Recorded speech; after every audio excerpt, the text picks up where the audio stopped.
$95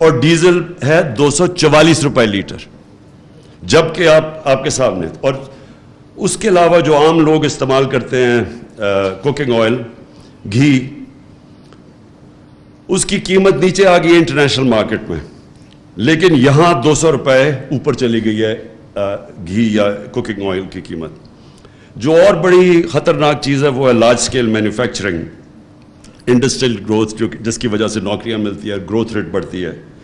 تو ہماری مارچ کے اندر یہ بڑا امپورٹنٹ ہے آپ کے لیے, لارج اسکیل مینوفیکچرنگ کی گروتھ 26% تھی.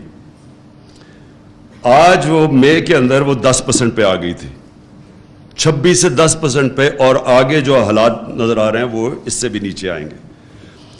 بجلی لوڈ شیڈنگ ہمارے دور میں, اور یہ آج کمپیئر کر لیں اب لوڈ شیڈنگ کدھر ہے. کہنے کا میرا مقصد یہ ہے کہ جب انہوں نے یہ سازش کے تحت ہماری گورنمنٹ گرائی تھی تو پاکستان میں کون سا بڑا کرائسس آیا تھا؟ کیا ضرورت پڑی تھی ان لوگوں کو جو دیکھ رہے تھے یہ سازش ہو رہی ہے, اور انہوں نے فیصلہ کیا کہ جی ہم کچھ نہیں کریں گے. آج وہ بھی ذمہ دار ہیں یہ جو ہو رہا ہے ملک کے ساتھ. آج چوتھے نمبر پہ اب پاکستان دنیا میں وہ ملک جو سری لنکا کے بعد ڈیفالٹ کرنے جا رہا ہے, چوتھے نمبر پہ ہے. یہ جو ملک ادھر جا رہا تھا, جدھر یہ اب جا رہا ہے, پتہ نہیں کتنی دیر لگے گی کہ اس ملک کو آپ واپس اٹھائیں گے, کیونکہ اس کے بھی ڈائنامکس ہے. جب بزنس کانفیڈنس ہی ختم ہو جاتا ہے. آج اب آرمی چیف کال کر رہے ہیں امریکنوں کو کہ وہ شرمن کو کہ جناب ہمیں آئی ایم ایف سے سفارش کر کے ہمیں وہ پیسے دلوا دیں. آپ سوچیں کہ ملک کا کیا حال ہے.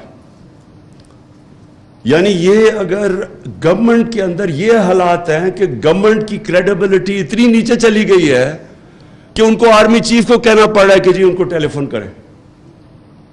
اور گورنمنٹ کا سوچے کہ نہ ان کی باہر کریڈیبلٹی رہ گئی ہے. وہ آپ نے شہباز شریف کی وہ ویڈیو دیکھ ہی لی ہوگی, وہ میں نے ویسے کافی دفعہ ویڈیو چلوائی تھی کہ ہم مجبور ہیں, میں بھیک مانگنے نہیں آیا. وہ آپ نے تو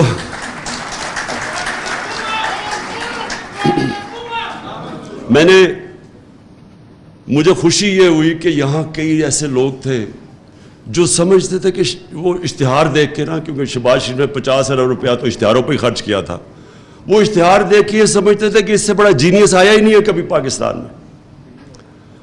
وہ یہاں ایسے لوگ تھے.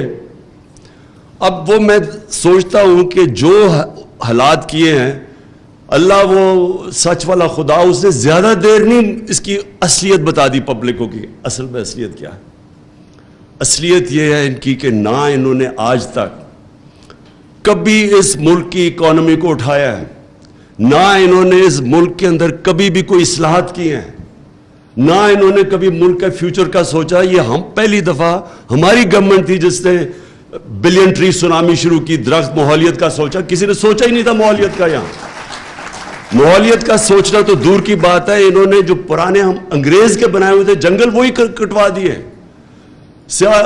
وہ جو چھانگا مانگا جنگل ہمیں اپنی بچپن میں یاد ہے, وہ چیچا وطنی, یہ ادھر جنگل تھا ہمارا کندیا میں, میاں والی میں, یہ سارے جنگل ختم ہو گئے ان کے دور میں. کوئی کسی نے نہ پلاننگ کی کہ آگے ہمارے آنے والی جنریشنز کے لیے کیا ہے. 50 سال میں کوئی ڈیمز ہی نہیں بنی. یہ پہلی دفعہ ہماری گورنمنٹ نے آ کے آگے سوچا فیوچر جنریشنز کا, کیونکہ انہوں نے کبھی بھی آگے نہیں سوچا. یہ جو آج بجلی کا کرائسس آیا ہوا ہے, انہوں نے یہی نہیں سوچا کہ ہم اپنے جو بجلی بنائیں وہ اپنی لوکل ریسورس پانی پہ بنائیں جدھر ہماری ایڈوانٹیج ہے. انہوں نے بجلی وہ کمیشنز کے اوپر باہر سے امپورٹڈ فیول کے اوپر بنا دی. اب پیسہ ہی نہیں ہے امپورٹڈ فیولز, یعنی کوئلہ, LNG, جو تیل ہے, ہمارے پاس پیسہ ہی نہیں ہے, فورن ایکسچینج ہی نہیں ہے کہ وہ امپورٹ کرے. تو بجلی گھر بنے ہوئے ہیں, ان کے پیسہ بھی ہم دے رہے ہیں, کیپیسٹی پیمنٹس. بجلی بنائیں یا نہ بنائیں ہم ان کو پیسے دے رہے ہیں, لیکن ہمارے پاس پیسہ ہی نہیں ان کو چلانے کے لیے. لہٰذا لوڈ شیڈنگ کی سارے ریکارڈ ٹوٹ گئے. یہ وہ لوگ ہیں, یہ دونوں پارٹیز. آپ 90s میں دیکھیں, ڈاکٹر عشرت حسین نے کتاب لکھی ہوئی ہے, اس کتاب میں انہوں نے بتایا ہے کہ کیسے ہندوستان پھر بنگلہ دیش 90s کے بعد ہمارے سے دونوں ملک آگے نکل گئے. اور وہ کیوں نکلے؟ وہ اس لیے نکلے کہ وہاں پھر ان کی گورنمنٹس ٹھیک ہو گئی اور ہمارے یہ دو فیملیز آگے ملک کو لوٹنے کے لیے. ان کی دولت کا ان کو خود بھی نہیں پتا کتنا ہے. انہوں نے جتنا پیسہ بنایا میں گارنٹی کرتا ہوں ان کو پتہ ہی نہیں ان کے باہر کتنے بلینز آف ڈالرز پڑے ہوئے ہیں.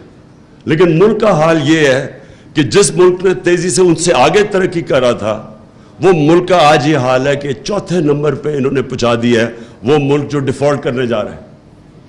میں ایک چیز ضرور آگے اپنی پارٹی کی طرف سے پہلے تو ہم اپنی تجویز دیں گے. دیکھیں کبھی بھی اس ملک کے اندر ہمیں کبھی اجازت نہیں دینی چاہیے کوئی اس ملک کی قیادت کرے جس کا سب کچھ پاکستان میں نہ ہو.